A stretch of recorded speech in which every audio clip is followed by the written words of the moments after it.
Chandler Kania, born May 22nd, 1995, at the age of 20 was living in Chapel Hill, North Carolina, as he attended UNC. Reports from friends, family and teachers indicate that he was an exceptional young student, finishing most classes with high grades and being on the school student board during high school. Friends and family describe his early life as stable and loving, and he as energetic, athletic, playful, and very intelligent. Over the course of his high school years, he developed a few strong friendships, and as they moved into their college years, two of his good friends moved away to attend college in other locations. Chandler stays in touch with them, and they all meet up to hang out whenever possible. On the weekend of July 17th, 2015, two of Chandler's childhood friends, Josh and Alex, they attend different universities, and they meet up with Chandler as they all planned on attending a concert together. Although all reports seem to indicate that Chandler was a responsible young adult, he did have a different side to him. He loved to party. There are multiple text messages to and from Chandler and his friends, which indicate that he would use fake IDs regularly to get into bars. He would tell them about how much he could drink, and he would boast that he was often stoned during classes. On the night of July 17th, the three friends go to this concert, and they smoke quite a bit of marijuana beforehand, which Chandler did supply. After the concert, they head back to Alex's apartment and crash the night there. The next day, the three go to a beach and purchase 2 bottles of wine beforehand so they can drink it there. Whilst they're at the beach, they're figuring out what they're going to do for the rest of the weekend. Chandler informs them that there's some parties going on around his university, and there's also some bars that he finds quite enjoyable that he'd like to bring them to. After consuming both bottles of wine and smoking more marijuana, the three make the decision to go and stay at Chandler's place so that they can all continue the festivities with his university friends. The three make their way from this beach to Chapel Hill, where Chandler resides. Alex is over 21 at the time, and takes money from both Josh and Chandler, then purchases some requested drinks, an 18-pack of beer and a 24-pack of beer. They then head to Chandler's apartment, where they unload their luggage and start getting ready to go out. There's some details which I'll need to go over, because they're relevant to some of the happenings coming up. You'll be hearing a few names, and it will all sound a bit like teenage politics, because it absolutely is. Due to that, this section may be difficult to follow, so at the end, I'll do a quick wrap-up to ensure you're all across who each person is. Since Chandler moved to this university, he was quite a popular guy, making lots of new friends and developing relationships. 2 of these friends were a young man called Case and a young woman named Rebecca, more commonly referred to as Becca. Case and Becca had an on-again, off-again relationship that spanned about a year and a half. At the time of this weekend, their relationship was over, and Case was adamant that it would not rekindle. He wanted a clean break. Case and Chandler were very close friends, and through this friendship, Chandler had also developed a close bond with Becca. Becca would often message Chandler about her feelings for Case, and feeling sympathy for his friend, Chandler devised a plan to try help her get back with her lost love. As a side note, Chandler also had strong feelings for Becca's best friend, Marley. It's implied, but not directly stated, that his motivations for trying to get Case and Becca to hook up could have been somewhat selfish in nature, as he believed it may help his chances with Becca's friend if they got together. As mentioned, all of this will soon become relevant, and as a recap, let's run through each person mentioned. We have Chandler, who's at the center of this situation. He's 2 friends from high school that have come to stay with him for the weekend, Alex and Josh. Chandler's very close friend from university, Case. Then we have another one of Chandler's good friends, Becca, who was once in a relationship with Case and now wants to get back with him, but he does not feel the same way. Chandler is attempting to get them back together. And then we have another party, Marley, who is Becca's best friend, and Chandler has a crush on her. Going through all of that made me feel a bit like I was in high school again. I'm well and truly glad that part of my life is behind me, hey? So where we're at in the story, Chandler, Alex and Josh are at Chandler's apartment, and they're getting ready to go out. They begin drinking the beer they purchased, and have showers in preparation for a big night. The first location on the agenda is Becca's apartment, as she was throwing a party there. A party that is described as a pregame, where the mostly underage attendees were planning on drinking a fair amount before heading out to the bars and attempting to gain entrance using their fake IDs. Briefly before the trio go to this pregame, Chandler messages Case and once again tries to convince him to give Becca another chance. Where I'll drop you into the video section, Case is reading a text message exchange between he and Chandler. Hey, here's an idea, maybe hear her out. Me, no, she has nothing to say that I haven't already hear. I meant heard instead of hear. Chandler. Well, Eddie came in. I wasn't her biggest fan when I met her, but recently she's been rather chill. Your call, but I'd say play it nice and say hi. Oh, but get fucked up with me and be ready. Oh, but get fucked up and be ready tomorrow with me. Me, I'm ready for you, Chandler. Give it a go with Beck for your boy. It can't go poorly. It can't go too poorly. Me, already tried. Chandler. Third time's a charm. Seriously, dude, I think you should give it a shot. Hey, might help me with Marley. LOL. Around 8 p.m., Chandler with these two high school friends goes to Case's frat house, where they hang out with a group of people. Here they're drinking more alcohol, and some report that a gravity bong was making its way around. Case himself is uncertain whether this happened, because he stays away from weed. Shortly after Chandler and his friends get to this place, the trio make preparations to head over to Becca's apartment for the pregame. Tell us what your plans were for July 18th of 2015. My plans were to pregame with all of my friends and everyone and to go out that night. And I had hopes of talking to my ex-boyfriend. Okay. Can you explain what pre-gaming is? A lot of kids can't gather together in one place and drink alcohol and go to bars together or go to parties together. You don't mean like children? No, Okay. college students, sorry. When Chandler and his friends leave, Case opts to not join them. Why didn't you go there? Because me and Becca were not on the best of terms, so I decided it would not be a good idea for me to go. Right. In fact, the day before you had joked about her showing up somewhere you were and you said, effing kill me, because you weren't wild about being around her at that point. Yes, sir.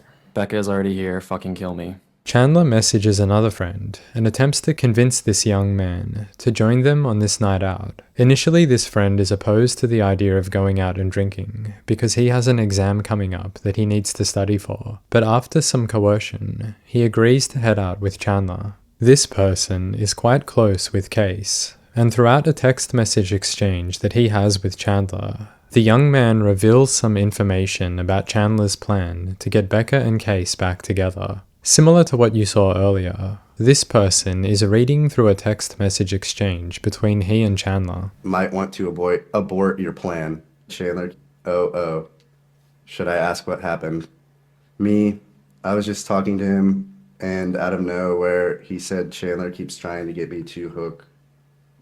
Actually, it cuts off right there, but... Okay. I mean, Do you remember what you said that's next? Chandler keeps trying to get me to hook up with Becca. Chandler, I'm gonna light him up in a sec. He needs to stop telling us he hates her and then text her and shit. Me, do it in person, it'll be more effective. Chandler, I'll do it tonight. Me, okay, I'll help you out if I can. I just want it to go one way or the other, haha. Chandler, I don't care what happens. I just want Case to love me and them to either make or break for once and for all. I'm so done being in the middle. Me, yeah, I know. Is that too much to ask for? It's Chandler. Fucking children. I hope he blows up on me. We're getting them back together tonight. It's happening. It may blow up in smoke, but it'll be a sight to see. Me, okay, this is the last time we try, though. Next time I hear about this, I'm gonna throw up.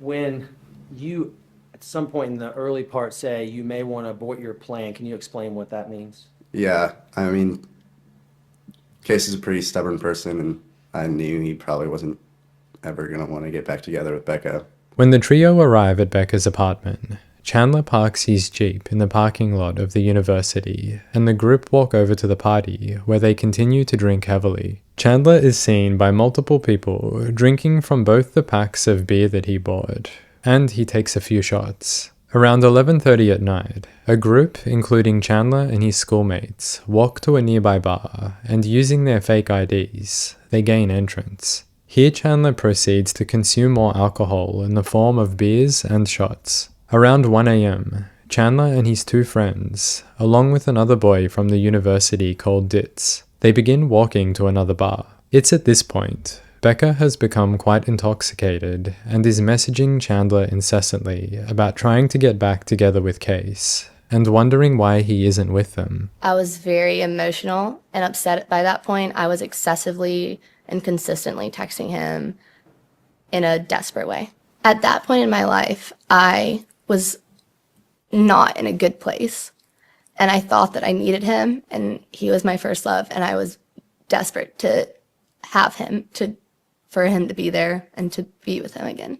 The group arrives at the next bar, and it's called He's Not Here. Despite the ironic nature of the name of this bar, Case is in fact here. He meets with Chandler and the others, and once again, the party continues to consume alcohol quite heavily. At one point, Chandler is seen drinking two 32-ounce plastic cups of beer. The group of friends stay at this bar until closing time, which is 2 a.m. When they're leaving, Chandler confronts Case about the whole situation with Becca, and tensions arise. Chandler and Case, they got in some argument, I believe. Someone was getting heated.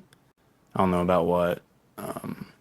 But conversation seemed to get heated, and we were planning on walking back to the fraternity house. I knew he was probably mad about he had told me through like talking with Chandler throughout the day that he told me that like he was trying to get Case and Becca I guess together, and I knew that like there's some like animosity between that, but I wasn't sure if that was like the leading cause of why Chandler was mad. Could have been about some girl, but I don't know. I'm not exactly sure what the argument was about or anything. No. Chandler was just telling me to go hear Becca out, telling me that she is going to say something different from what I've heard from her before, and she's gonna, I should give her another chance, basically. And if I do give her another chance, Becca's gonna help, with Marley, and so I should at least go talk to her. And I got upset, and told him, no, I'm not gonna do that. Like, stop, I know what you're doing. There was some curse words flung around, and the only thing I remember specifically is that Chandler said something that I felt like wouldn't normally come out of his mouth, and it shocked me enough to where I just stopped walking, and I was stunned for a minute, and then I walked away. He walked by. He was very infuriated, and the thing that stood out to me and what I remember best is he said that Chandler is so selfish, and just kind of stormed off past me. And saw Chandler go past the fraternity house towards the parking lot. So me, Ditz, and Josh run to catch up with him, just to make sure he's not going there. And What do you mean by make sure he's not going there? to his car. I just had this weird gut feeling. Why was that concerning to you? He's been drinking. Given the fact that Alex had just mentioned too that he was a little concerned that he had a bad feeling about Chandler sort of driving, I kind of put the dots together in my head and ran towards our fraternity lot to try and stop Chandler from driving home. Us three try and catch up with him.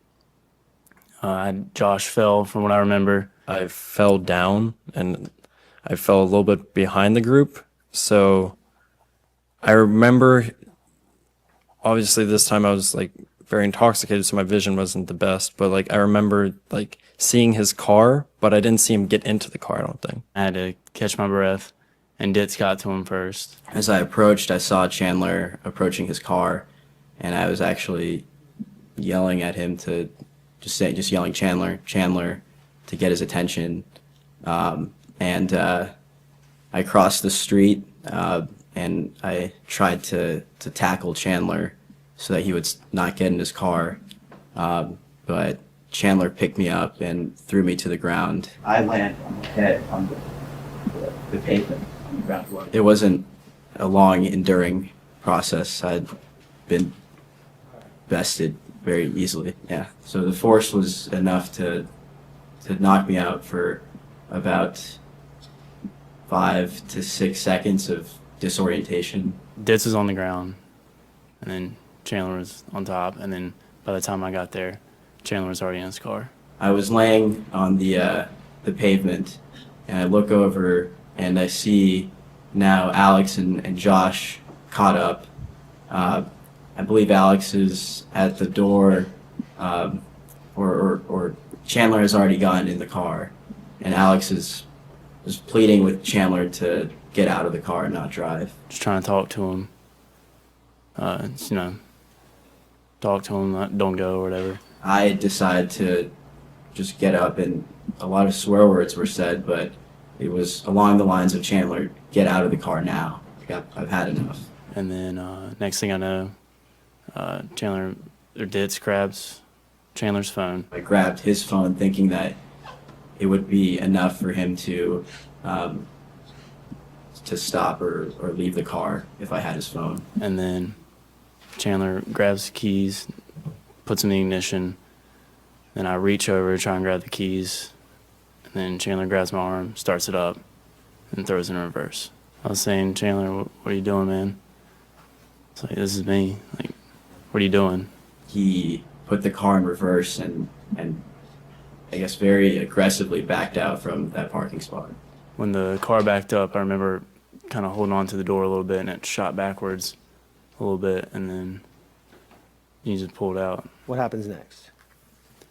So me, Ditz, and Josh are still there in the parking lot, and then 5 minutes later he pulls back in. He doesn't throw it in park and just pulls out again. Okay. At this point, none of Chandler's friends know where he is, and they have no means to contact him, seeing as Ditz had taken Chandler's phone. Not sure where to go, they wander around the area for 45 minutes looking for him, until another friend picks them up. The group drives to Chandler's apartment to see if they could locate him, but he's nowhere to be found. Around this very same time, a little past 3 a.m. on a nearby highway, some motorists who are driving along notice something alarming. Yes, I saw a Jeep heading the wrong way on the interstate. Okay. What lane were you in? I was in the far right lane, headed east or west, I'm sorry. Okay. And what lane was the Jeep that passed you in? It was in the far left lane. About 3 a.m., did anything unusual occur? I had headlights coming towards me. Okay. What lane of travel were you in?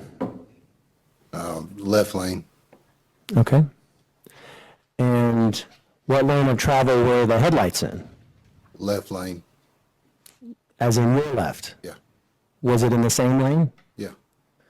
Okay. What happened next? I moved over to the right, looked in my mirrors and turned around and looked, and he done topped the hill. You know, he was gone. As my boyfriend was driving the car, I kept feeling like I see tail lights on the wrong side of the highway. And I just kept looking, but like how the roads are and how the median is, it was kind of hard for me to tell if I was really seeing tail lights on the wrong side of the road. So I just kept looking, and then I was like, I asked my boyfriend, I was like, Antoine, is that tail lights on the wrong side of the road? And he was like, I swear I've been wanting to ask you the same thing. I just seen a Jeep go by me going faster than the speed that I was going. What speed were you going? I was going in about, honestly, say about 70 miles per hour. And as we drove down that hill where I knew a curve was coming, in my mind, I was like, oh my God, something about to happen. The road is limited space. It's really only the lanes, and someone's going faster than 70 miles per hour on the wrong side, and I know other people are going about the same speed coming towards it, so I just knew inevitably like something bad is going to happen because those people can't see what's coming towards them coming around the curb. Orange County 911, what's the address of your emergency? Yeah, there's a Jeep going northbound 85 on the southbound side, in between Buckhorn Road and the Eflin exit. He just went past the way station. He's on the southbound side? Okay. Yeah, going northbound. Okay, I think we've gotten a call about him. Can you tell what type of vehicle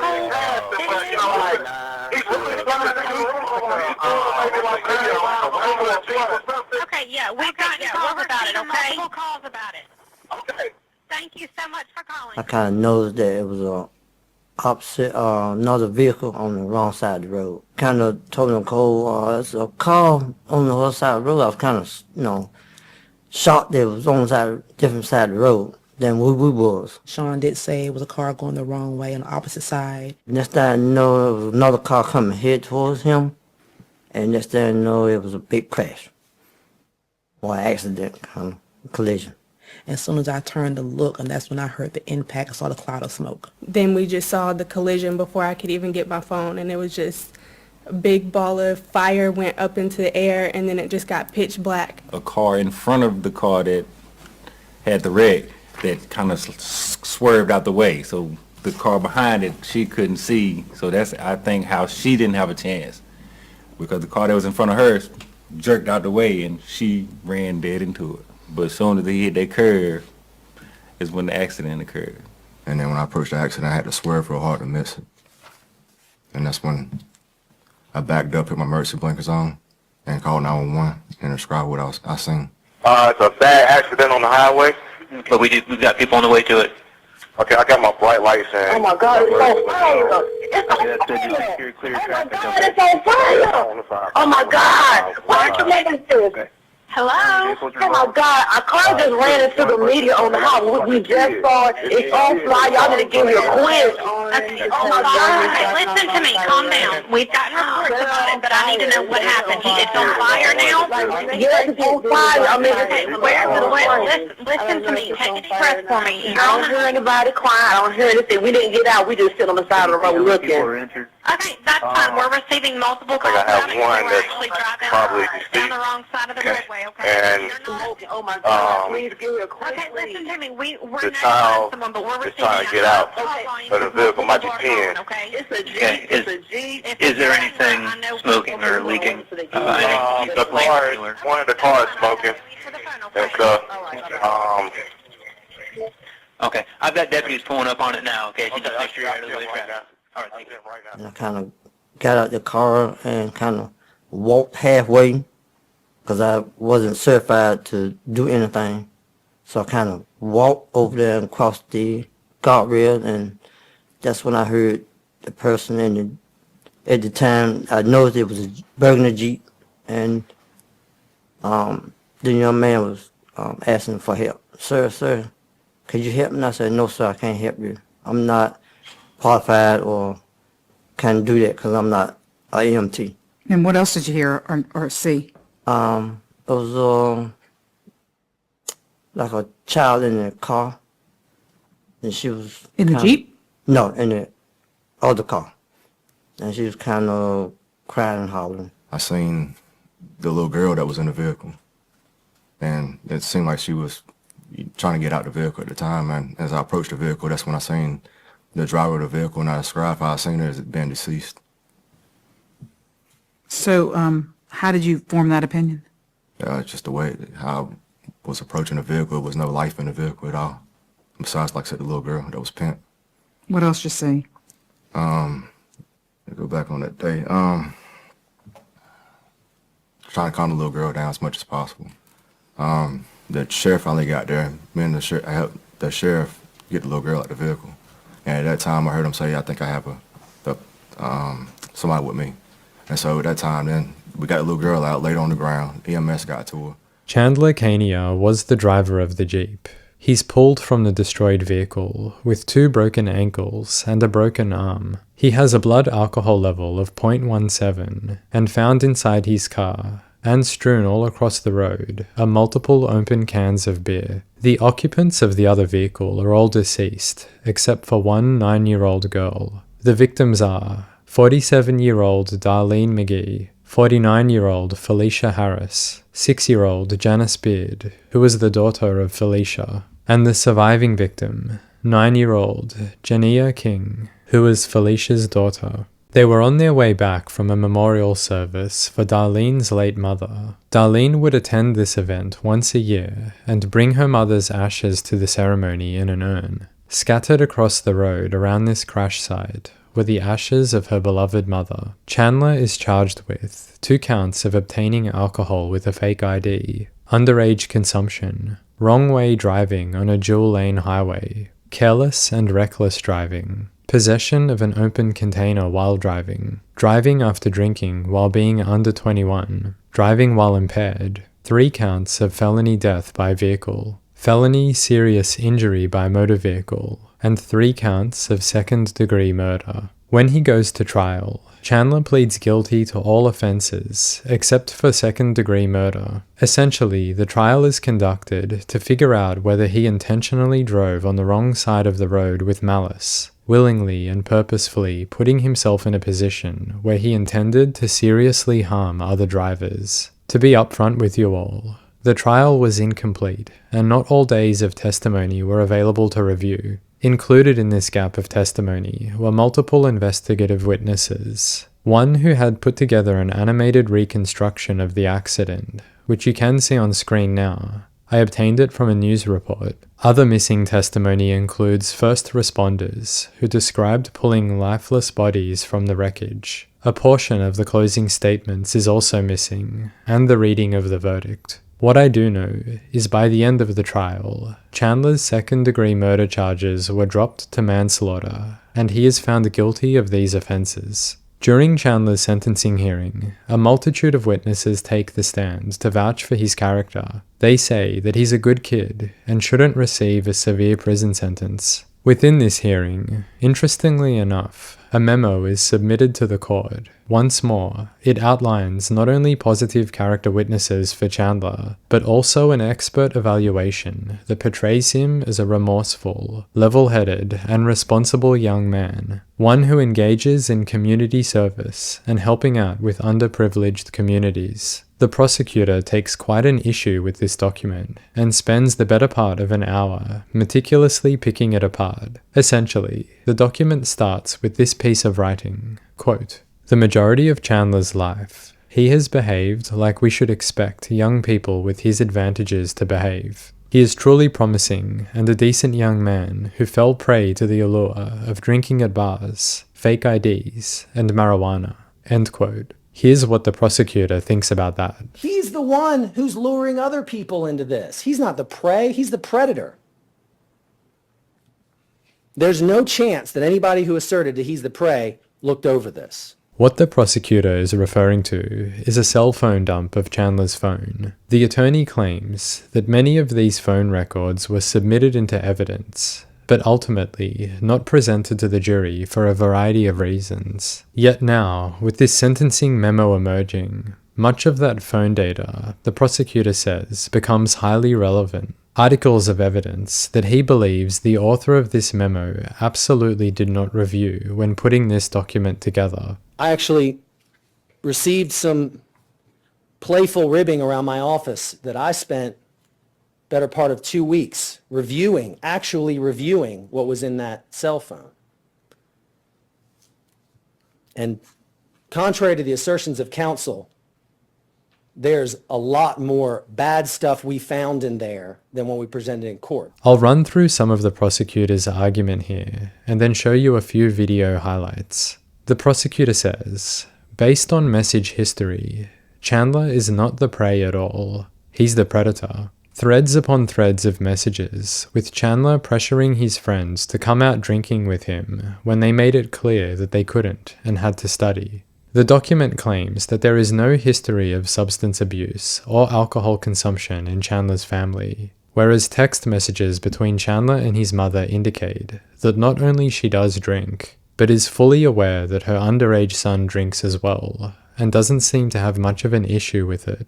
The report claims that Chandler wasn't a heavy drug or alcohol user, whereas again, in the 10 days leading up to the car accident, it can be understood that he was consuming both in high volume throughout this period.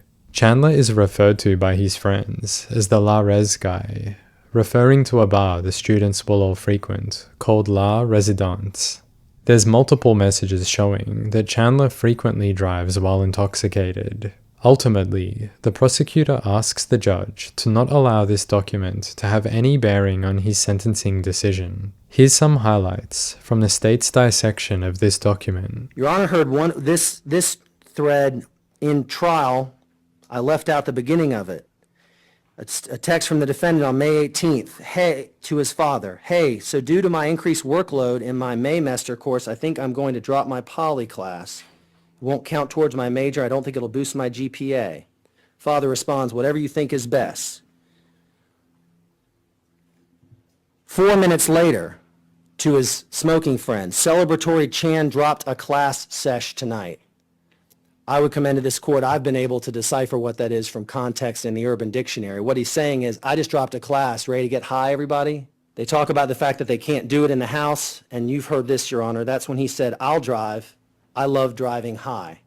Someone says, let's go on a blunt ride. And Your Honor, I recognize I couldn't get this to the jury, but there's plenty of clear evidence that he went to bars, and then if he couldn't get a ride, sometimes he did, but if he couldn't, he drove drunk to a cookout to get food. Interaction with Sophia Barber on May 28th of 2015. Well, I'll be up super late, so if you want a drunk cookout run, hit me up. July 11th, 2015, just another reference, I'll just smoke and drive. That was 2 weeks before this happened. Defendant elicited evidence describing him as a peaceful person. July 5th of 2015, between the defendant and a friend named Meg. Defendant, I'm just kind of reckless at times. Response from friend, yeah, that was a great first impression. The first thing I thought was, wow, he is so reckless. Response, defendant, LOL, I hope that's not bad. Response, friend. However, that night we stayed at SIG up until 5 a.m. You said you were going to fight that guy who spilled his drink off the balcony onto my head. That's not a lie. Response from defendant, fighting is fun. Multiple references to him being the one who likes to drive impaired. Loves to drive impaired. At the end of this hearing, Chandler is sentenced 12 to 16 years in prison, a sentence that the family of the victims were deeply unhappy with. They were hoping he would receive much more. A quote from the mother of the young 6-year-old victim. Justice wasn't served for them. My daughter was 6. She basically just turned 6, and she didn't get a chance to live and enjoy herself. That was taken from her by him. In 2019, a civil lawsuit against Chandler, led by the families of the victims, resulted in a $52 million verdict against him. $40 million was allotted solely for punitive damages. This sum was intended not only as a punishment for Chandler, but as a deterrent for others that might feel inclined to get behind the wheel of a car drunk. During the sentencing hearing, no victim impact statements that I saw were presented to the judge from the families of the victims. That doesn't mean they didn't occur. They just weren't available for review. What I did manage to find was testimony from grieving family members who took the stand during the trial. You related to some of the people, to someone who was involved in this incident? Yes, my mother is Darlene McGee. Yes, ma'am. She was returning home from a memorial. Every year we celebrate my grandmother's life, in a sense. So they were having a memorial service in Virginia. She was returning home to Charlotte. Was the urn with your mother when she was involved in this collision? Yes, I was scattered on the pavement.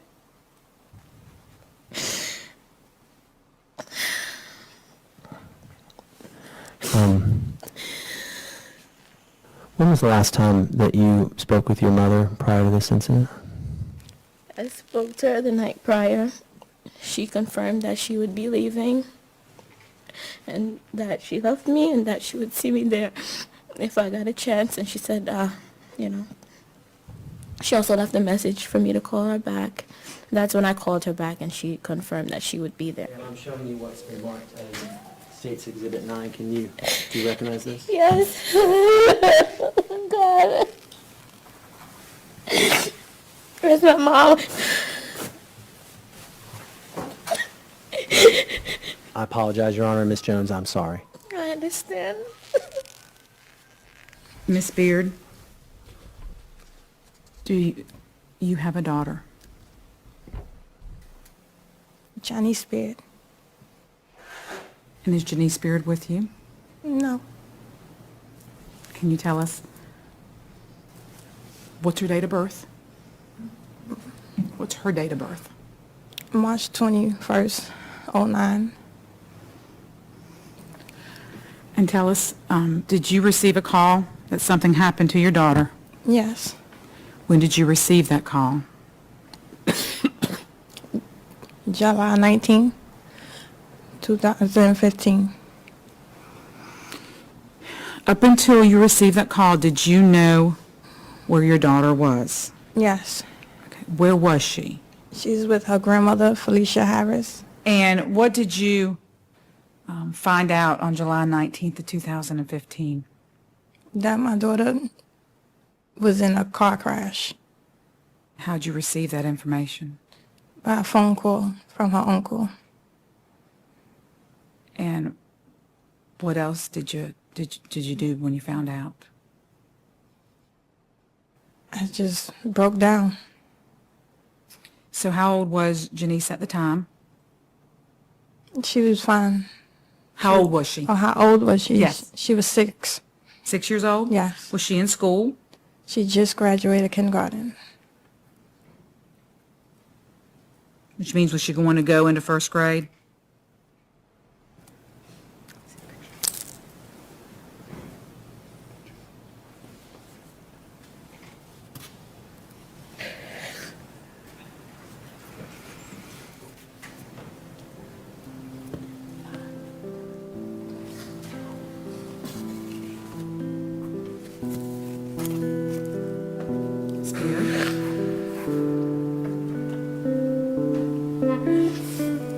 Yeah, she was going to first grade.